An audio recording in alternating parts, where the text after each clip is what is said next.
Hello, everybody. Hi. It is episode 109 of Sports and Spaghetti, and we are here today with one of my very, very favorite. What's going on with this? I'm not doing this today. Are you cutting? I didn't know if it was my cans or not. It's just annoyance. My cans are chilling. You're good? Whatever. All right. We have fun planned for today. This is one of my very favorite types of cuisine week for today. And we have some fun topics to talk about in terms of sports. See, as long as there's readings, I don't care what my headphones sound like. I really Are don't. you getting it? Yeah. Whatever. Your headphones are shut. No, because I'm cutting it out too. It's because they're sounds fine touching for each me. other, and you know, we're leaving it. I'm leaving it. It's been a long day. 8 write-ups Ocho? and a brace. I'm done. I'm leaving it. I don't care. It's recording. I can go back to the text and say, I have so much more free time on Thursday. I think I have so much less free time on Thursdays. You did it to yourself. When did y'all even decide we were doing it Thursday this week? Because I didn't hear from y'all all week. I just knew I wasn't going to have time yesterday. I was saying it like pod time yesterday. I was like, hey, Chris, we don't even have a script. He's like, hey, we'll do it Thursday. Okay, yeah. I was like, I could never have done it I yesterday. was in the dark, yo. It works for me. All right. Here we are anyway on a Thursday, and it's Brazilian. Okay? And I made 2 things that you would find at a house in Brazil or in United States because Danbury especially, there's a heavy Brazilian contingent. Naugatuck? Yeah? Naugatuck's mostly Portuguese, but kind of the same thing. Specifically Brazilian in Danbury, and It was Portuguese Day. Never mind, sorry. I mean, the Brazilian contingent will go to Portugal Day. Very well. That's their ancestors. All of their ancestry is Portuguese. This is true. And that's the language they speak is Portuguese, so that's fine. The Jolly Rancher word of the week will come first, and I'm giving it to my students for free this week, and it's summer.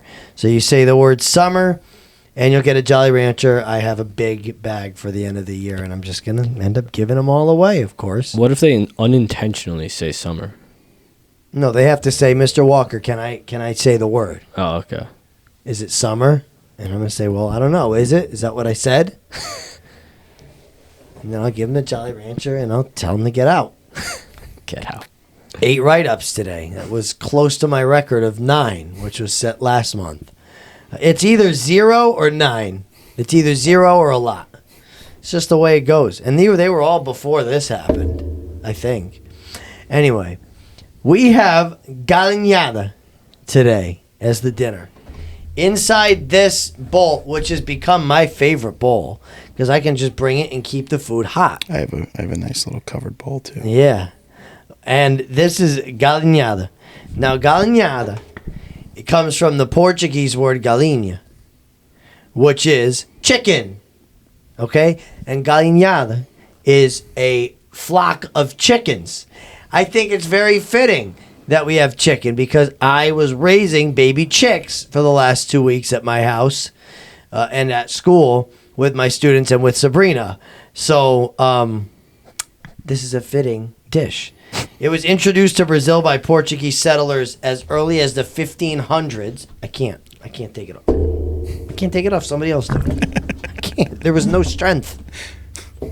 Okay? How Benny didn't eat those chicks is insane. Oh, he could never have reached them. They were on top of the kitchen table. No chance for Ben. Portuguese farmers were known to grow and eat chickens. So this is a massive cultural influence from Portugal. Okay? When we get to the dessert portion, they're in the fridge. I did some research. It's pretty cool. Okay? So did I. And my students actually knew what the history of the dessert is. But galinhada, it is chicken thighs. It is I did spicy Italian sausage because that's what it calls for, or calabrese. It's close enough. Rice, carrots, onions, garlic, yada, yada, yada. And then you cook it.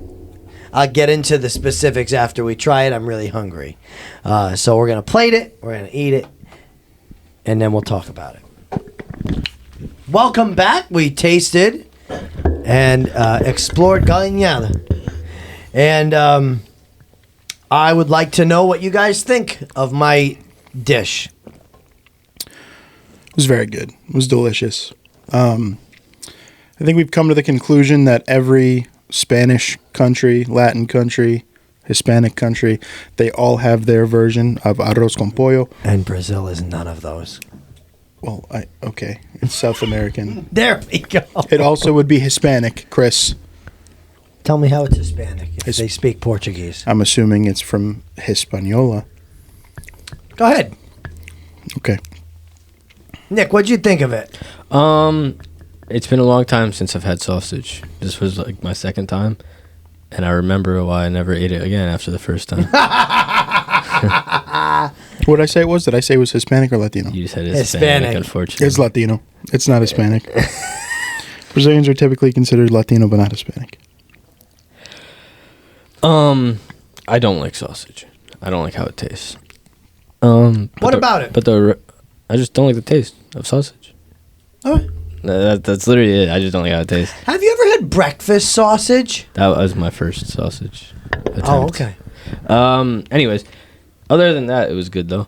So I'm gonna give it a nice solid 5.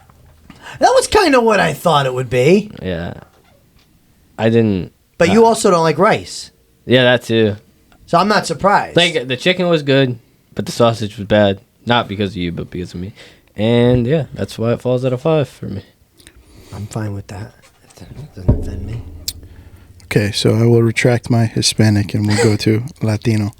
Every Latino culture They sure do. has an arroz con pollo, and this is, I was saying it before, this tastes like regular arroz con pollo, but it doesn't, and I like that, so it's the same but different.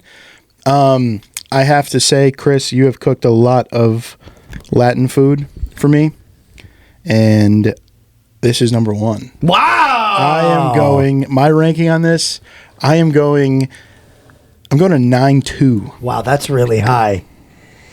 Let me ask you a question. Okay. Does every single country except the United States have a rice and chicken dish? Maybe not every single one. You get a lot of like Eastern European probably doesn't, or Western European probably doesn't. Right, but let me tell you who probably does, who definitely does. All the countries in Africa. Mm-hmm. Right, because we already had pilau around this time last year. Pilau. And that was chicken and rice. Most of Eastern Europe. You're going to get your Greeks, your Indians, your Chinese. All of that is technically, well, Asian, but Eastern Europe. I mean, think about Chinese food, chicken and rice, right? There's chicken and broccoli, there's rice. There's chicken and rice dishes in like every area of the world. Yeah. Except like US and like Northern Europe. and your Nordic countries and such. Right. But yeah, I'm assuming you can't really grow rice there. Right, it's not a staple crop there, and it's not really a staple crop at all in the United States, and so, there's not much of it, and that probably not Russia. No, I'm pretty sure there's Russian rice dishes too. Isn't there an argument to be made that since we're a melting pot, we don't need our own rice and chicken because we've adopted the cultures of all the other rice and chickens? There is a rice and chicken. It's a rice pilaf. We'll have to make this. It actually sounds pretty good. It's called plov. Oh. Plov. Plov. To your point, Nick, I don't know. I think that can kind of exclude the United States from needing one. Yeah, why would we have a rice and chicken when we have so many different cultures here? There is an argument to be made for that. While we were away, we were talking about explorers. And we found that the first Portuguese explorer to arrive in Brazil was Pedro Alvarez Cabral. And he landed in what is now Porto Seguro in 1500. And pretty much brought this dish with him because he brought hundreds over 1,000 Portuguese adventurers after badly missing his destination in southern Africa. That's some miss. He took a wrong turn. And so, that is that. What are you giving your little dish? Oh, I really liked it. 8-9. Alrighty, so we tally up our scores with a 5 from Nikki, an 8-9 from Chris, and a 9-2 from me. We have a very strong 770, right around the same rating as Nikki's Chinese. So it was a 7-9. Actually, almost identical. A 7-6 was the Mumbo sauce. Interesting. Okay. I like doing the rankings because it's fun to see what we're putting near each other. Yeah, and they often have nothing to do with each other, as we've just seen, and I love it. No, I it's a genius thing. I feel like maybe I was too harsh. I feel like I could have given it a 6. It's okay.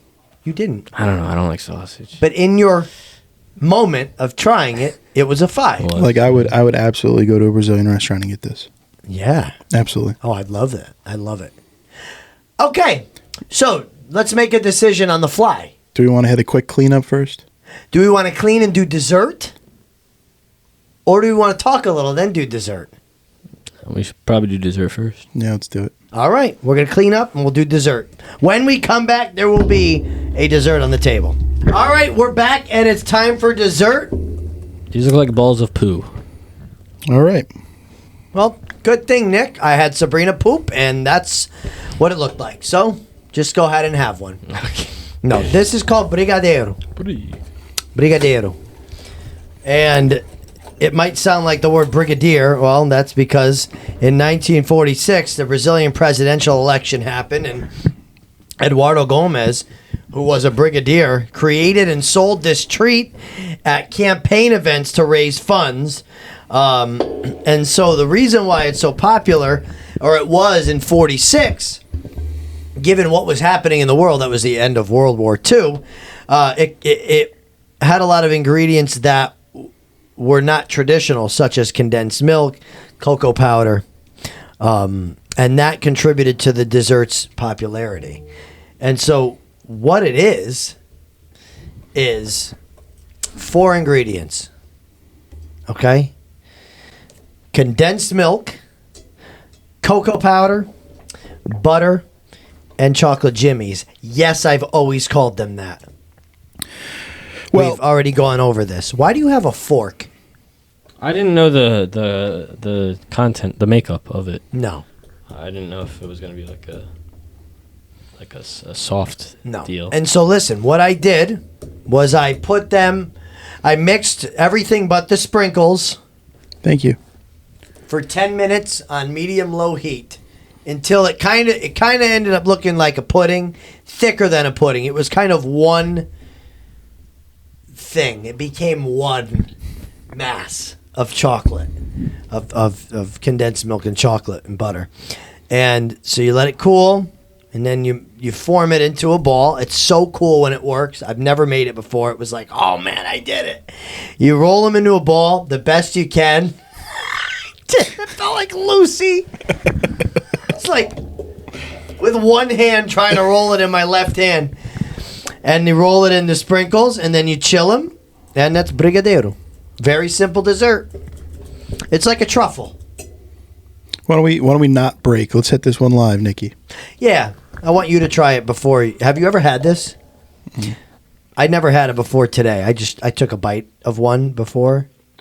Did I? Did I eat one? I don't remember. I don't remember what I did. Anyway, Nikki just tried a brigadeiro for the first time. You know what? It's interesting about the O's in Portuguese at the end. It's brigadeiro. Oh, yeah. The Portuguese have done a good job here. All right. I knew it would redeem it. It's chocolate. What are you gonna do? How can you mess up chocolate? It's just like a truffle, bro. It is. It is a truffle. Indeed, it is. You gonna try one? Yeah. Go ahead. Let's go ahead and give one a shot. See, automatically.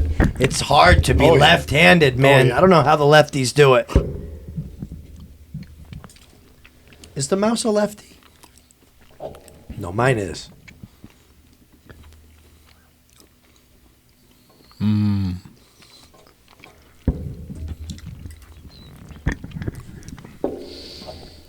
Yeah.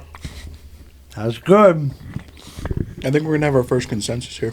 That was a 10 for Mr. Walker. Oh, you couldn't. I mean, how do you go wrong with that? I'm just entering it. Are we consensus 10 across the board? Yeah? Yeah. That's good stuff, man.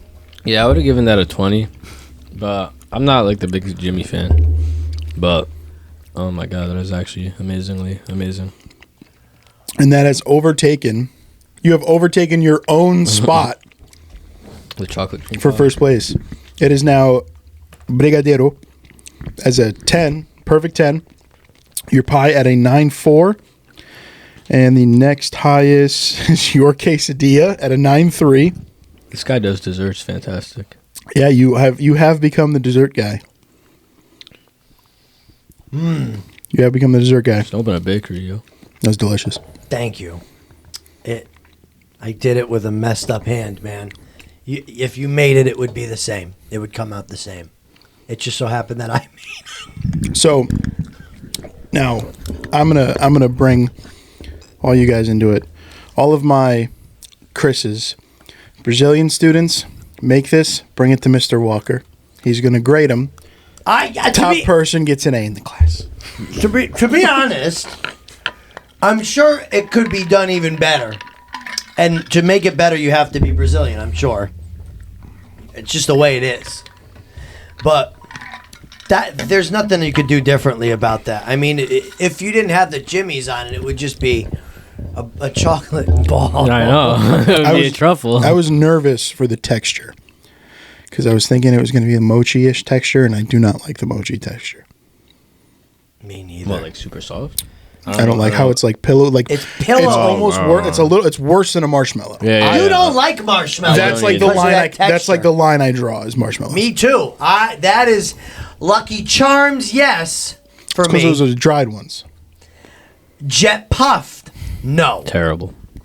Get them out. Thank you. Anyway, Yeah, no, it was like dense. It was, Mm-hmm. it was I'm really correct. happy that you liked my food.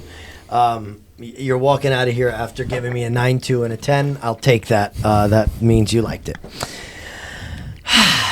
That was good. That made me happy today. It was a rough day. It was a tough day for me. And that made me happy. It was a lot of work. I'm not... Oh, real quick about the galinhada. Do not make this if you don't have time. You have to make it when your wife is home and has the kids. Okay? I couldn't have been that much of a help tonight with the kids because I'm crippled. You gotta marinate the chicken for like 2 hours. I only did it for about an hour and 15 because of time. I saw the writing on the wall there. I would have still been cooking it.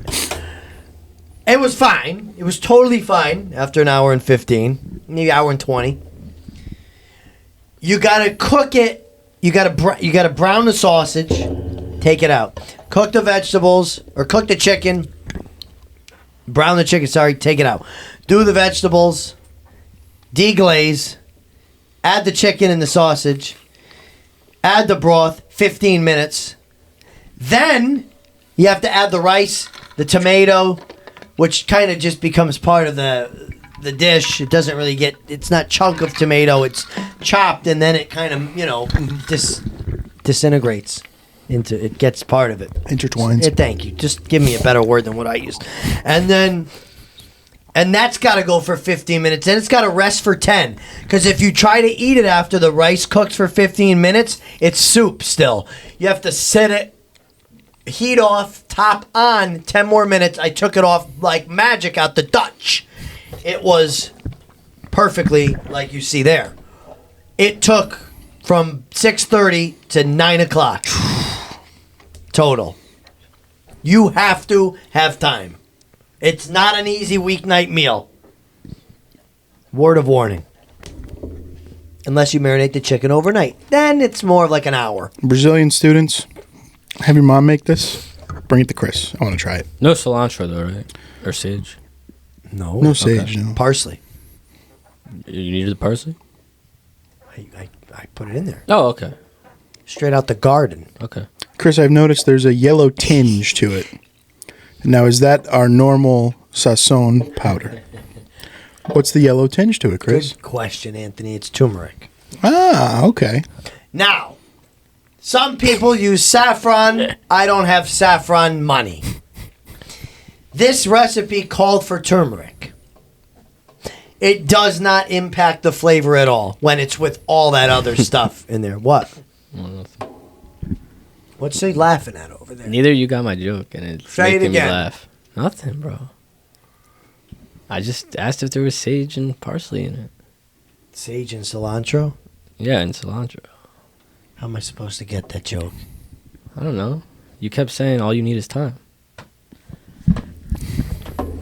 I hate him. We need to program a boo on that. The produce department strikes. Can we program a boo? I'll just put a boo in post. I'll add it in post tomorrow. Yeah, hopefully it'll be posted by Sunday. This computer has gone through the ringer the past 2 weeks. I've done what I can. And it sounds like if you leave it by your bed at night, it sounds like a jet take it off. It's about as hot as You gotta lean. No, you gotta lean it to the side. You gotta prop it up. So It's got to be plugged in. It's got to be on its side. It took 27 hours to encode this video. not even posted, just to encode, and that's not even 4K. And suddenly, it was in 1080. It usually takes my work laptop an hour and a half most. When do you edit it? What? When do you edit it? Friday at work. Oh. Even still, it wouldn't be ready until Saturday afternoon if I started the encode then. But I need the computer at work, so it doesn't get done till the night, the encode, because that's when I don't need it anymore, Yeah. and everybody's home, and you know the escapades are over. What do you use to edit with it with? Premiere. Like, can we share an account? Are we sharing an account? Yes.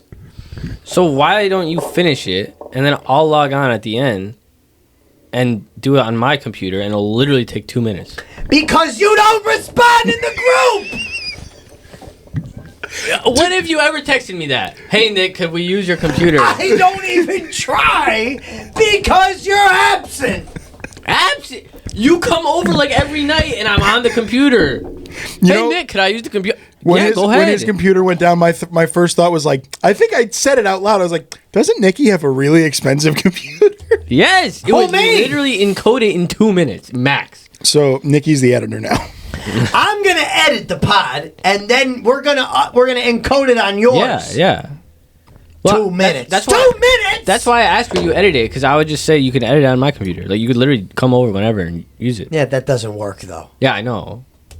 Unless you do it when you bring the kids over. But I don't know. Whatever. I'll edit it, and then we'll call it up on your computer. I thought we were just on air talking about this game planning. I'm fine with it. I want the people to know what this computer put me through, and it's too bad because in its day, I'm sure it was fine. Oh, it was a Rolls Royce. right? its It's day. a Pro. Yeah, How old is it? that's like a 10-year-old computer. I got it when I went to college. It's a dinosaur. Dude, it still has an Ethernet that's cable. yours? Yeah. That's your old one. That's the one I use. This is Jules. Oh. That guys one are looks insane. nice. That's the newer MacBook. It has a little. Has a little bar. Yeah, it's cool. It's fancy. Cute. All right, let's talk about sports. Sorry. We're going to make it's funny. People will laugh. And they'll say I'm an idiot. And I am. All right. We're going to talk about some in no particular orders here. Wow, that was really bad. Yeah, I don't know. I what don't you're like doing that. over there. Don't take that the Come on, wrong way, Elon. okay? Hey, leave it out there. I don't care who doesn't like who and who used to like who. Leave it out there. It's all such a charade and so funny. It's really funny. It's not Really funny. funny. It's offensive. It's funny. It affects people. It's huge. Okay.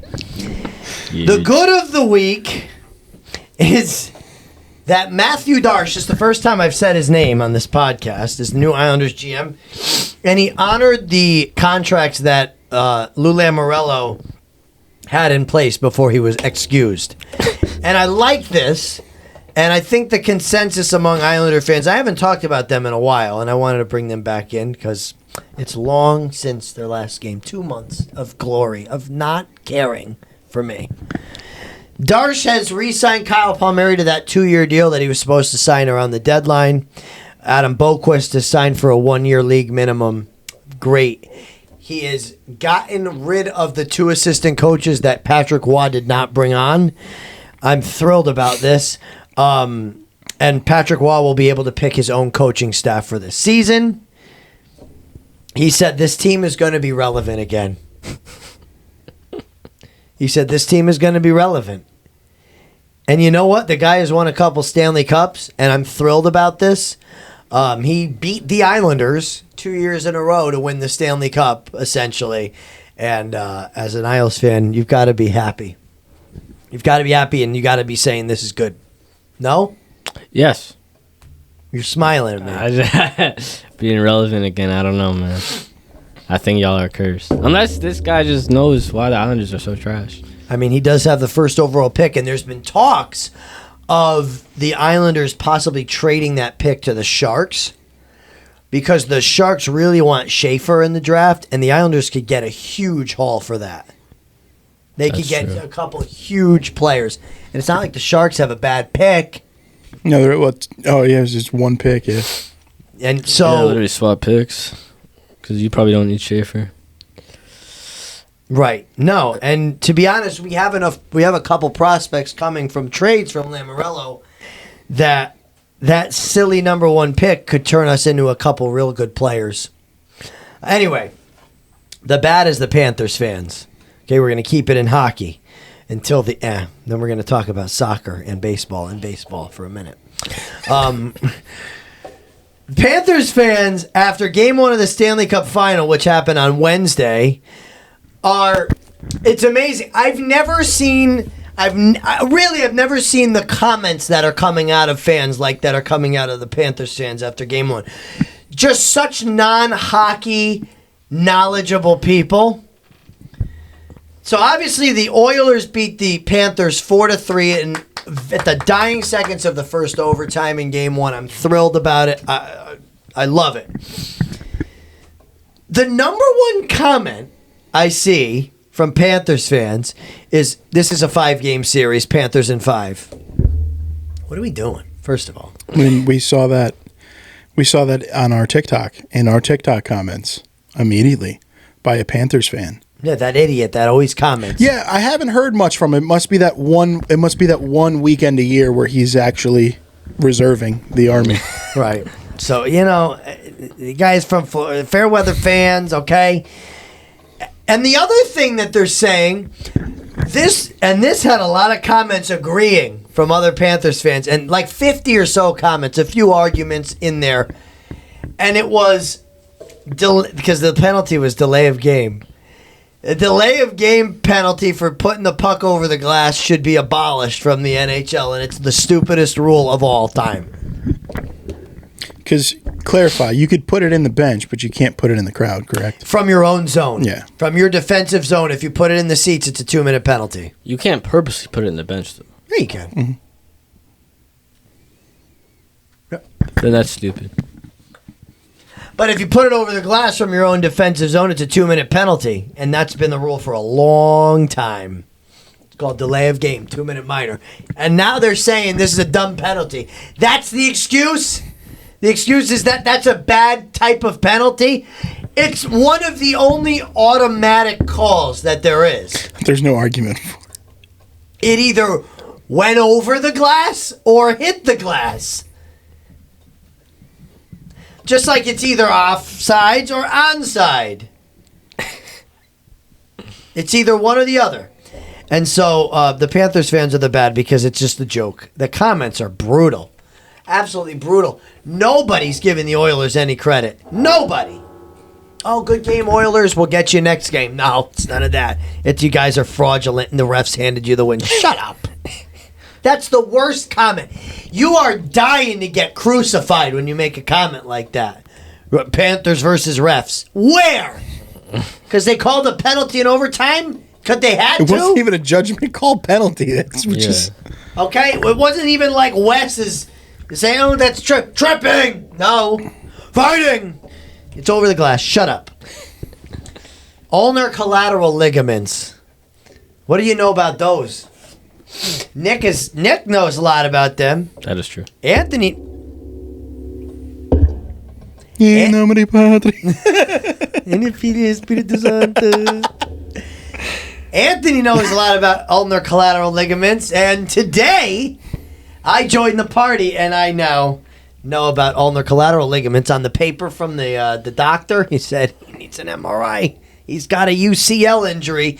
Now, if you're hearing UCL and you know sports, you're like, wait, the UCL is not in your thumb.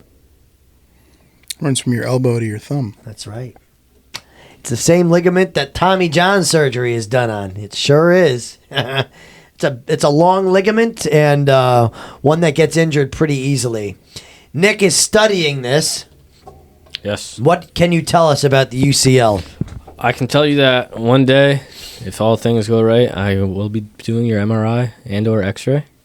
And you are right. I haven't done ligaments yet. I did muscles. Ligaments is next semester. So I'll get back to you on ligaments. We'll see how my recovery journey goes. But you've injured your UCL. Yes. In what hand? Left. You guys were both right. I was left. I slid headfirst into a baseball bag. And only my thumb hit the bag. Were you safe? I was. How old were you? Oh, that was Babe Ruth. That was with Junior. Junior? Same thing? Yeah, same thing. Pokiski? I say that all the time now. Massachusetts? You know, And this is out of pure love. We love Junior. No, Junior's the best. And Ite? Ite. Freilin? Ite. Freilin! Freely. Freilin! Sigue caminando, sigue. Por lo medio. That was literally the entirety of coaching. My coach. Babe Chris, por lo medio. Ruth. Oh, yeah. He got so mad at Chris. Chris, Diablo, Chris, por lo medio. Oh, hey, Nick, same thing. Every time. Same thing. Every time I step up to the plate. Same thing. Oh, man. What a fun coach. That was like the Bad News Bears every season. He was the least qualified human being to be coaching a baseball team. I can beat you with And one. wait a minute. I do not know about that. I don't think you ever could with Junior. I was an assistant coach at one point. My dad was relied The first upon. base coach. And it was a family affair. So And I was it the only white person on the team. the only gringo on the team. Yes. And the whole thing of it was, he spoke in Spanish the whole game. So you were the only person that had no clue Yep. what he was saying. Yeah, like for the first base, like because he was on third base, giving like steal signs and stuff. And since we were only playing white people, he would just tell them what to do in Spanish. So he would just yell it across to me, and I'd be like, He "I'm yells, just-" go, you're going to steal this pitch. Yeah. They have no idea Yeah. what's being discussed. And I basically he just had the green light to do whatever I wanted. It on the was bases. so Bad News Bears that it was awesome.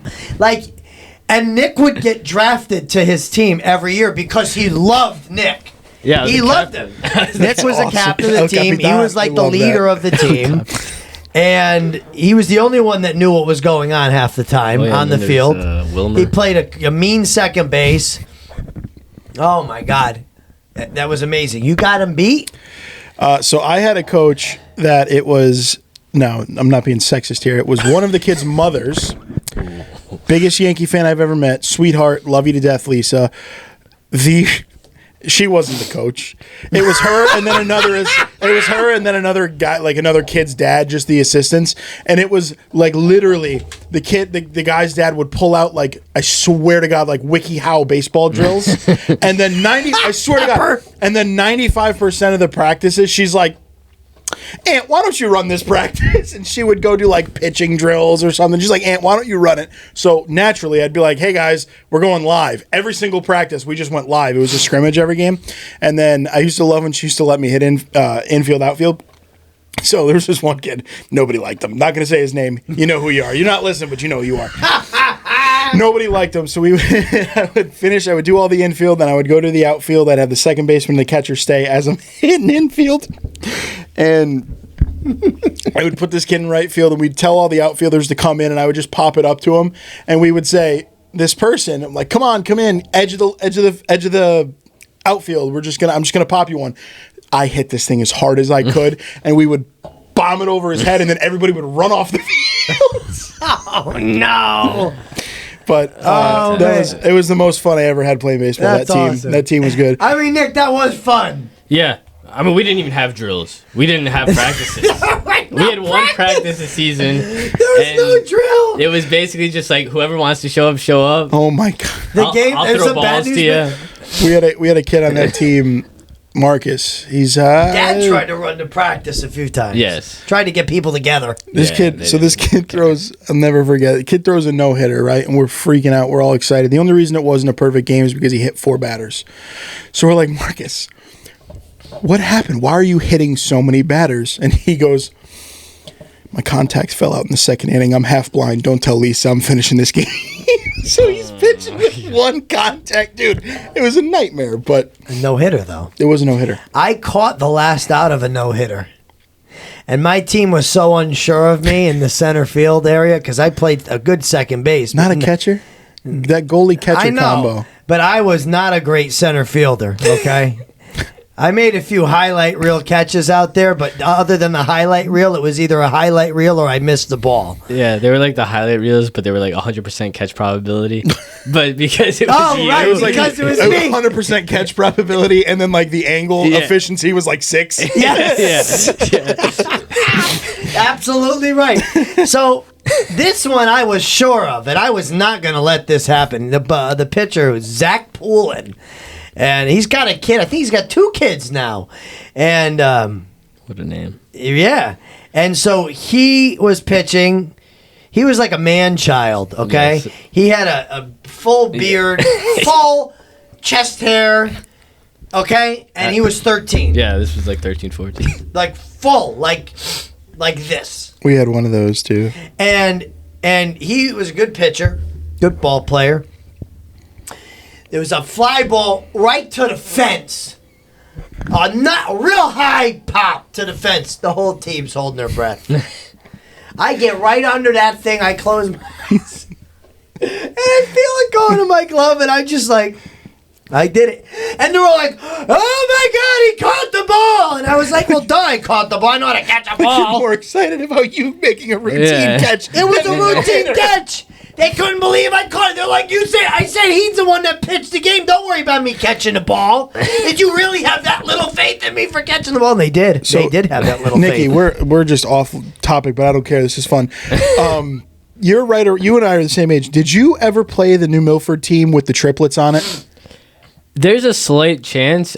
The only thing I remember about playing New Milford, you said? It was right? in New Milford. Yeah. Yeah, so Youngsfield? we had a brawl with that team. Oh my God. That's the only thing I remember about it. So I remember we played. It was this team with Lisa. We played against this New Milford team, and we didn't realize because the other coach didn't tell us they had triplets on the team, and they wore like number 1, number 2, and number 3, and they came out and they just threw gas. I mean, like threw gas. I don't think I played that. So team. one kid came out and he throws like 4 innings, hits his pitch count. The next kid comes out, it's one of his triplets, brothers. He throws another 2 innings, and then the last kid comes in to close. And I look at my coach and I'm like, Lisa, that's the same kid. And she's like, what do you mean? I'm like, it's a different number. That's the same exact kid. So we bring it up to the umpire, and the umpire's like, I was thinking about that. And the coach is like, oh my God. He's like, guys, come out here. And he pulled them all out. He's like, they're triplets. You're like, oh, okay. Okay, Well- we're just going to get beat by the same kid We 3 got times. whooped. It was great. Oh, my. All right. Anyways, Chris got a UCL Yeah, injury. Chris hurt his UCL, Yeah. so did I. And I that's heard why my he's in a UCL brace. playing soccer today, of all things. Thank you to Trey for the injury. Oh my God, everybody's like, you got to report that injury. No rancher for you, Trey. You got to report that Oh my injury. God, What do you bro. mean I got to report that injury? It's a sports injury. That happened to me at work too. So stupid. I'm not. What do you mean report that injury? For what? So you can't sue them for work. I'm not going to Exactly. sue him. He's in sixth grade. The school. Yeah. For what? Workplace injury. Yeah. For him kicking my soccer ball at me? That's how it Yes. happened. You could have been like, "Oh, I made this great save and goal." No. But no. I was defending a shot, and my hand was at my side, and it hit my hand. How is that? I think that's the lamest out of the three of us getting hurt. Oh, definitely.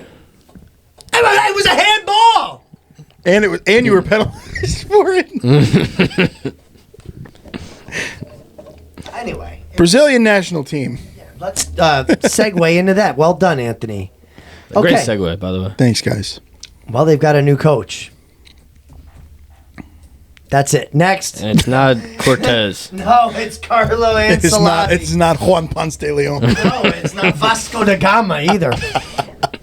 It's Carlo Ancelotti. And what's interesting about this is that it's his debut, and he's the first non-Brazilian / Portuguese national to take charge of the national team. What do you think?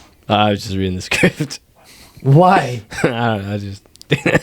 I was wondering if you were going to say the word I saw in the script, but you didn't, so it's fine. I'm not using that word that starts with F. I'm not Grammy. Oh no, I didn't mean it like that. I'm not Grammy. He's not a part of that country. Right, and that's how I switched it. You see how I PC'd that real quick? So, what Brazil needs, and this is coming straight from talking to the students that I teach that are Brazilian. What Brazil needs, and it's what you wrote in the script, Anthony, is the tactical aspect of this team needs to change.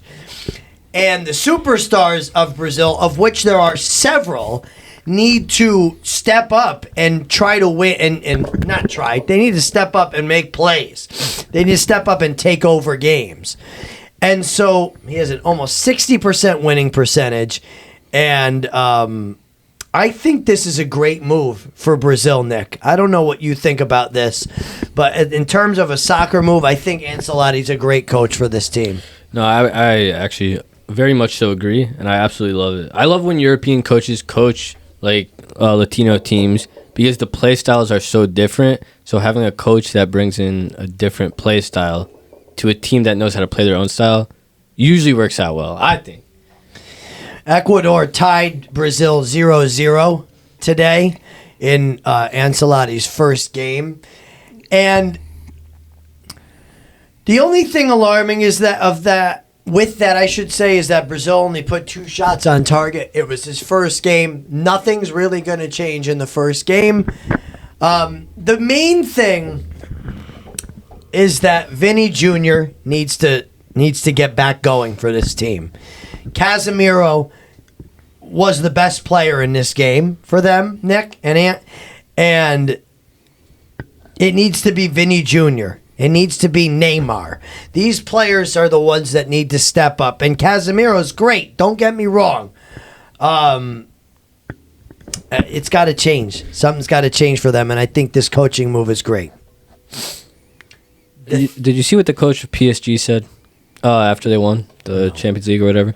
He said, I'd rather have four players score 12 goals a season than one player score 40 goals in a season. Yeah. And I think he said it best, and I think that's what Ancelotti is going to do with this team. Sorry. Now, the theme today, as you'll see as we move through these sports, is coaching. We have this theme. So we talked about coaches. How about that? We didn't even plan that. I know. That was fun. We're going to talk to Ant and Nick now. I'll shut up. And we're going to talk about the kind of bombshell out of New York. As I was walking into the gym the other day, this popped up on my phone, and I was like, what? And it was Tom Thibodeau is no longer a member of the Knicks coaching staff. He was fired on Tuesday. And for a team that hasn't made a conference finals in a quarter century in the Knicks, that seemed to me like a very strange move. But Nick and Anthony are going to talk about what they think about it and why it might not be strange. So, Nick, I want to ask you, do you like this move? Like 100 million%. You do? Yes. I'm a fan of it as well. I didn't think I thought we'd have dissenting opinions on this. I thought a lot of people. Well, Chris, what's your thought on it? I thought it was strange, given the fact that they made their first conference final, and I don't think this team was good enough to win a championship this season. I think they overperformed, to be honest with you. And what struck me the most was what the Knicks ownership said and their management said about the situation. And in their post that they made to the media, and it's that they said, we're committed to winning a championship, and that's why we went this way. And so the wording of that really kind of surprised me, because you'd think a team, like I said, in a quarter century, first time making a conference final, this is a big deal for them and something they could build on. So I just found it odd. But Nick, you love it, ain't you? Love it. Well, Chris, one thing that you just said about that is how the front office is like, we're committed to winning NBA Finals. And I think that this is going to be the catalyst that New York sports, not just the Knicks, this is going to revolutionize New York sports, because this is a city that is known for its sports that has not won a championship since 2012 when the Giants won the Super Bowl. I think finally they're going to stop accepting mediocrity, and they're going to bring New York as a whole back to the top of the sports world. And I think it starts with the Knicks. I think they're going to come out and they're going to say, hey, this ownership team is dedicated to making sure, we're going to always sign the best players. Anytime a player's on the trade block, we're going to have our foot in the door. Anytime that, anytime there's a big free agent, we're going to throw an offer. Anytime there's a big coach that comes. And I think that's going to, I think if you start seeing the success, if the Knicks start having the success, you're going to see it trickle down to the Rangers and the Yankees and the Giants and the Island. Like, you're going to see New York come up, and I think it's going to be because of the Knicks. Before you say something, the thing that I thought of, not to get off basketball because I want to hear what Nick has to say, the Yankees are and we'll talk about it after you talk, but I want to touch on the Yankees. Nick, what were you going to say about this trade? I was going to say, whatchamacallit, I'm a Warriors fan first, as you guys know. But I follow the Knicks and I support them when they're in the playoffs, obviously. All my friends are Knicks fans. So I like to think I have more of an unbiased outside perspective of this. And I kept telling my friends, because we'd watch the games together, you guys need to fire Thibs. You need to fire him. He's relies way too heavily on his starters. I'm sure you two could barely name one bench player from the team because they don't play. And I think that hurts the team way more than it helps the team. Funny enough, the Celtics won their championship with Doc Rivers as their head coach and Thibs as the assistant coach, which is crazy to me. But that's a side note. That's why I think firing him was the right decision. And if you even watch the games, anytime the other team goes on a run and then he calls a timeout and they pan over to him, he's just like this. Every time. Just looking disgusted. But he's not saying anything. He's not coaching. I don't know what he does out there. So I think this is the right call. I think Knicks fans are hard to let go because of what the success he did bring to the organization, but I think they could do better with a different coach. I love this because if this is what he's doing on the sidelines when the camera's on him, then it's also going on when the camera's off him in the background, right? I mean, it's got to. For them to come out and say that they are changing, they want to make a change and they want to commit to winning a championship, and what he's done is not enough, that's very telling that there was more of that going on and more of that what are you doing attitude, and probably that the players were running the team and not the coach. It's a hard business decision, but I mean, and also too, it gives these guys a chance to start completely fresh. You have a superstar in Jalen Brunson, you have a good number 2 in Cat, and you have an ownership team committed to go out and get a Giannis if they have to. I think it's going to be a fresh start for them because, again, Tibbs played a very defensive-heavy game. He relied way too much on his defense, and that's just not how the league works right now. It sucks to say, but that's not how it works. The Celtics, they have their 2 defensive stoppers. It did not work for them this year. It did last year. It didn't work this year. So I think, again, it's going to give them a new identity. It's going to finally let superstars flourish. This is kind of going to football, because that's what I know. This is kind of what I feel like what Giants fans expected when they brought in Brian Dable. Okay, yeah, I can see If that makes sense. And now we don't even know who they're going to hire, but still. And you know what? So I wanted to go back quickly to the Yankees, because obviously Aaron Boone's been the manager for a while now, right? When you said that New York might stop accepting mediocrity, this is immediately where my head went. Because, yeah, the Yankees have been good, and this has been brewing the last few years, and they're a good team again this year because they've got good players. Mm-hmm. We said it all last year that Boone mismanaged the team right up until Game 5 of the World Series. Don't make me go back to that. No, I remember the text. But again, mismanagement. Why was Clay Holmes pitching in a one-run game and an elimination game? Why do you put in Nestor Cortez, who had not pitched in months, to go throw a meatball to Freddie Freeman? Okay? That was the World Series right there. Oh, yeah. That was the series. You said to me after that World Series that Cortez was forever going to be known for that, and I said, no, he won't. Yes, he is. Because that's all I know him as now.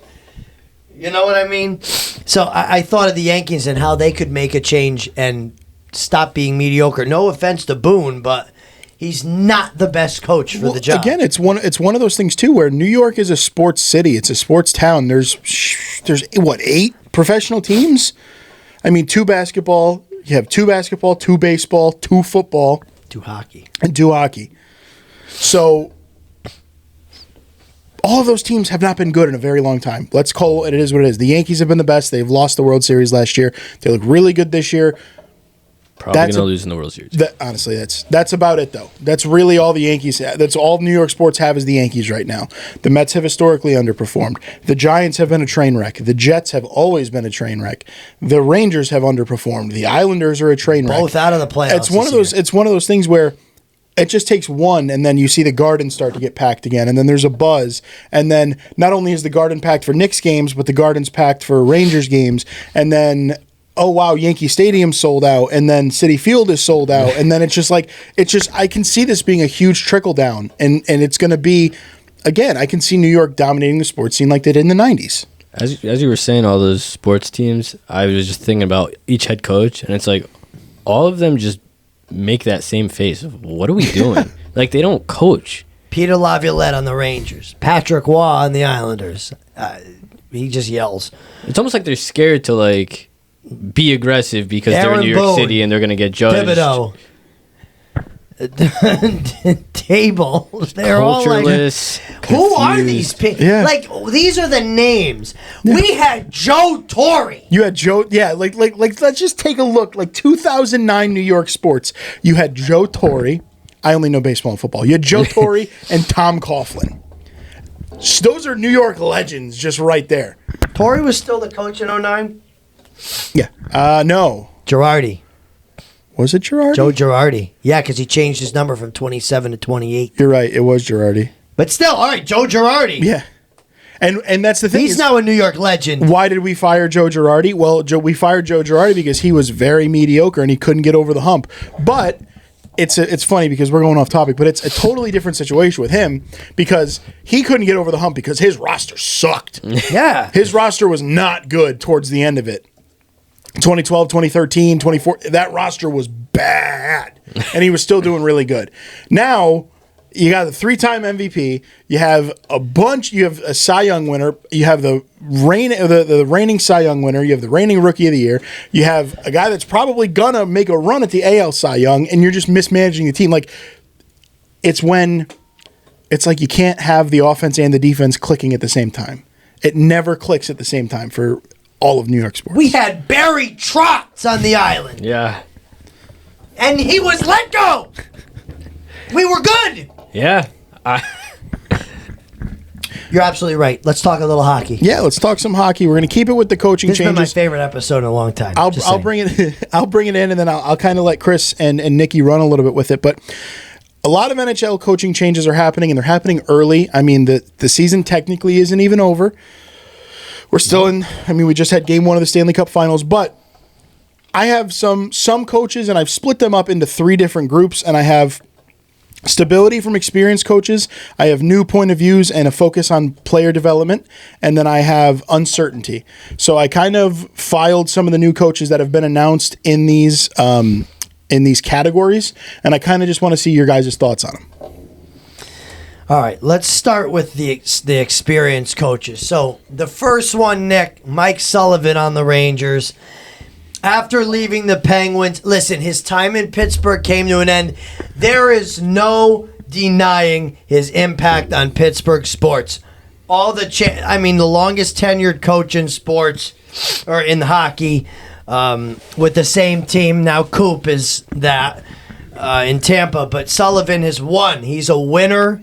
He's a great coach. He honestly took 3 straight really bad Penguins teams, 3 in a row, and got them close to a playoff spot. Okay, they missed out the last 3 seasons in the last week of the season because they're not good. And if it weren't for him, they would be in the basement of the league. Yeah. So he's going to the correct. Rangers. What is he going to bring to the Rangers, Nick? To be honest, I don't know. This might be a hot take, but I don't know if he can change that team.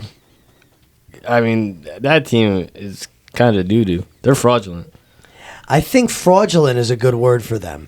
I don't think I've seen a roster underperform in hockey more than the Rangers did this season. Well, that was what I was going to say, is you've seen him underperform, and I think I'm glad they went veteran coach because you're going to get good players to perform better under somebody that's been there before, under somebody where you can look at him and say, hey, this guy knows what he's talking about because he has won multiple Stanley Cups. He's gotten this out of this player. He's gotten this out of that player. So I'm going to listen to what he says. I'm going to take his critiques. I think this is a good hire for the Rangers. I really do. No, I agree. On paper, it is. I just think I like it. Maybe I'm just so used to seeing Mike Sullivan on the Penguins. I just don't feel like it's the right fit for him. But I don't know. I guess I got to see how the season plays out. Yeah, we will. Then there's Rick Tocchet on the Flyers, and he's had some good seasons in Vancouver and others. He's been in the league a long time. This is his second stint with the Flyers, correct? Yeah, and then there's Lane Lambert with the Kraken, and you might be like, why is he stability? Well, this guy, he's a very successful assistant coach. He's got a Stanley Cup. He is a winner. He brought the Islanders to a playoffs, and then had an awful season with the Islanders, and then he was canned, thankfully. But he did not have a good team. Yeah. It wasn't his fault. He didn't make it better. He was another one of those coaches that just goes like this. He looks like a mafioso. See, I don't think it's the coach's fault when it comes to the Islanders. Never. Because the team is very just... They're actually overachieving most seasons because they really suck. But, so, again, there's a lot of that stability. I like how you broke this up. So now the fresh point of view. What I'm interested in is why you didn't put the Penguins' new head coach on there. And that, I think I would file that under fresh point of views because the Penguins need to start developing their prospect pool a little bit more. And it's tough for the Penguins right now because they're in this limbo with Letang, Malkin, and Crosby, where they're still the big contracts and they're still the big names and they're still the elite players on the team and they're old. Yeah. And it's not to say that they've gone down a step. Because if you look at Crosby, he really hasn't. Malkin lost a step last year. Yeah. Letang is fine despite all the injuries. But there's going to come a time where it falls off. There will, for one or all of them. So the thing with Dan Muse is the new Pittsburgh coach that we didn't put on the list. And I didn't put on the list. It's not his first coaching stint. Well, I was getting into that, and you talked a lot about player development, but he is most known. He's been a head coach 2 times in the USHL, Chicago Steel, and then the US NTDP. But the thing that I really like about him, and I think is going to be big, is he was a huge, very highly regarded NCAA assistant coach right here at Yale. So, again, it's that whole player development where, maybe he's not going to get the most out of the vets because he really doesn't know how to motivate them, but let the vets be vets and let's start, I don't want to say grooming, let's start grooming these kids to come up and to perform.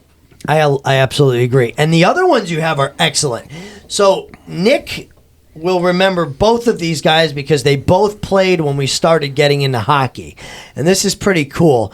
Well, as you see guys like Marty St. Louis go into coaching and others, I can't think of them off the top of my head. But now we have Marco Sturm coaching in Boston, a long time, very successful NHL career. And then also Adam Foote, a very successful defenseman, notably with the Avalanche in Vancouver. Like you said, Anthony, in the script, the first German head coach in NHL history with Marco Sturm. So back to what you said about the Penguins, I think the same thing goes here with the development of young players. And these guys are young. These guys are in their 40s. And they know what the young players need in this league. I'm going to say one thing I like about Boston. I'll let you talk too. One thing I like about the Boston hiring of Marco Sturm is you can see that their front office is on the same page as their head coach. Their front office went and they dealt those old players. Yeah, it was really weird to see Brad Marchand get traded, but it was something that had to get done. You didn't see that happen with the Penguins, though. So maybe that's kind of a Pittsburgh loyalty versus just try to fill the void there. So that's something I would keep an eye on, but I really, really like this Boston move. I was basically going to say the same thing. Sorry, bud. No, you're good. I was going to say I like both of them, honestly. I think these are both going to make huge changes. Like, you actually might see Boston back in the playoffs next year just because of this, honestly. I wouldn't be surprised. They're a playoff team. Yeah. They just were so badly mismanaged from the ownership right on down last season. That was their downfall. They were a good team. Yeah. And now we go to the uncertainty, and this one is really interesting. And it's a name that, to be honest, I didn't think I'd ever hear again in the NHL. Joel Quenneville, kind of like Mike Babcock, how we're probably not going to ever see him again. Joel Quenneville becoming the head coach of the Anaheim Ducks. Well, Greg Cronin, first of all right, we need to say that Greg Cronin was never a good NHL head coach, okay? He was also never a good NHL assistant coach. Don't even start telling me he was good with the Islanders. He was horrid. He coached with Jack Capuano and Doug Waite were there. Get him out of there! God, that might be the worst era. Jack Capuano. Cappy on the Senators now as an assistant coach. He doesn't belong on an NHL bench. He's a great assistant coach. Well, that's maybe where he belongs. Yeah. But anyway, Joel Quenneville, like you said, shrouded in controversy. He stepped down from the Panthers.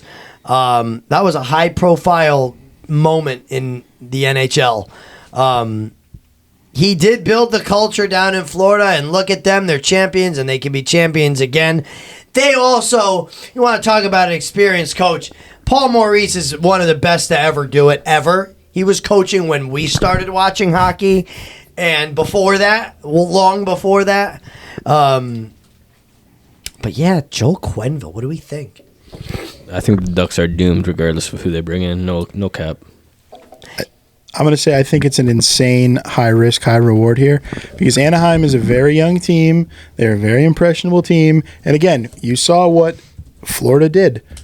Quenneville was the head coach when this core came together. The Bennett, the Tkachuk, he was there. He has built somewhat of a culture. You're not going to have a head coach come in and completely change everything and still continue to win. So there's some form of culture still there. He built a champion that's been to 3 straight Stanley Cup finals, but shrouded in controversy. I'm gonna show you a picture. How old is Quenneville? I'm gonna give me a second. I'm gonna show you a picture. Joel Quenneville, 66. See, that's why I don't like this hire because they're a young team, and I don't think they're gonna be relevant for a few years, and I don't think he's gonna be coaching in a few years. Like, what's the point? We'll see what happens. I agree with you. I mean, they're not a win-now team. No, they sure are not. And they're bringing in a 66-year-old to coach Neither them. was Florida, though. Florida was kind of that in-between team until they made that Tkachuk trade. I mean, if the Ducks make some trades, then fair enough. They better. I don't know. He was an NHL draft pick, too, Joel Quenneville of the Leafs in 78. I'm going to put 2 pictures up, okay? So the first one is Joel Quenneville. I can't really turn this. So that's Joel Quenneville, and this is Vic Palmetto, okay? I've been... That's right. Golden. Oh, yeah, Chico going to Anaheim. Oh, yeah, Chico. They're the same person. I call him Vic. Whenever I see Quenville behind the bench for Chicago, I said to my dad, "There's Vic." Victor Palmero. Vic Palmero. Well, if you don't know who Vic Palmero is, he was the grandfather in George Lopez, which is He was Angie's dad. And he has a very prominent gray mustache. He does. Just like Joel Quenville. Grammys Grinders Well, I of was the going week. to say, keeping it with grandparents. That's right. Let's swing it over to the Grammys Grinders of the week. Oh man! All right, I'm gonna go first because I'm taking this opportunity to gloat about my kid. So Sabrina Walker is my Grammys Grinder of the week, because not only did she go on a long hike yesterday with Pop Pop and had a great time indeed, but she is all set for her very first dance recital this weekend. On Saturday, she has her very first dance recital, and it brings a lot of pride. I love that. And she's worked really hard. I'm excited. I'm sure it's going to be hilarious Oh yeah. because the we got to see them do it at the end of one of the dance classes, and they weren't expecting the parents to like pop in on their hour-long class when usually the parents aren't allowed.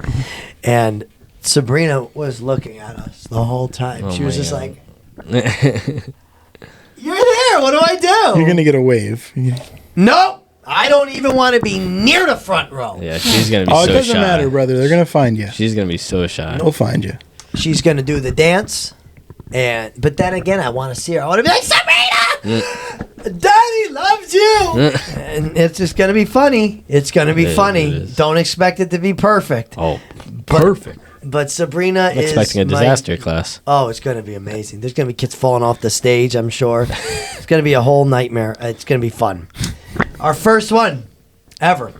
All right, Anthony. All right, so mine is not necessarily a person. I was waiting for Chris to roast me on this when he read the script, but my Grammys Grinder of the week goes to, it's a good one, NFL teams that do behind the scenes of the draft process, because it's incredible to watch for like a front office nerd. Like when I was growing up, I never wanted to be a professional player. Like I was like, I never want to play in the NFL. I wanted to be a general manager. Like I wanted to do all that. Now, the reason I bring this up, a lot of teams do their own inside stuff. Carolina Panthers just released theirs, and it was cool to see the whole process of them drafting Tet and, hey, are we going to trade out of this pick? And the Rams are on the phone, and their trade doesn't work, and how are we going to move up to get this player? And, like, that is just awesome to me. And teams don't have to do that because, as you saw with the Panthers when Matt Rule was running it, he gave away their whole draft board. It was in the background of one of their pictures. I don't know if you knew that, but literally gave away their whole ranking. Matt Rule. That's why we were bad. Anyway, again, it's things that the teams really don't have to do, but they do it for the fans, and I love it. So, Grammys Grinder of the Week, NFL teams that do behind the scenes of the draft process. Well done, Anthony. Nikki. Nafisa Collier of the Minnesota Lynx. Through 7 games this season, she is averaging 25, 9, 4, and 3 stocks, shooting 52, 41, and 91. Wow. This is an MVP season in the making. Wow. That's all I got to say, man. That's Wow. insane. Forget about Caitlin Clark. Yeah. UConn alum, by the way. Wow. Of Nafisa course. Collier. Yeah. Wow. Good job, Nikki. Okay. Well done, guys. Farewell. It's the only thing I get to say at the end. So. Do this. Bye. Thanks for watching. Don't forget to hit that subscribe button. See you next video. Thank you, Sabrina. That's the dancer. That's the dancer this weekend. Thank you. Follow us on TikTok at Sports and Spag Pod and on Instagram at Sports and Spaghetti Pod. Hurts, man. Oh, man. Thank you for watching and listening. Take us away. All right, as always, I'm Ant, that's Nikki, that's Chris. We had some Brazilian food today. Make sure you catch us next week for the next episode of Globe on the Stove, where Mr. Chris Walker is going to take on the flavors of Thailand. So, make sure you check us out next week. As always, take care of your loved ones. If you miss Africa, at least you get to land in Central and South America. And as always, stay full.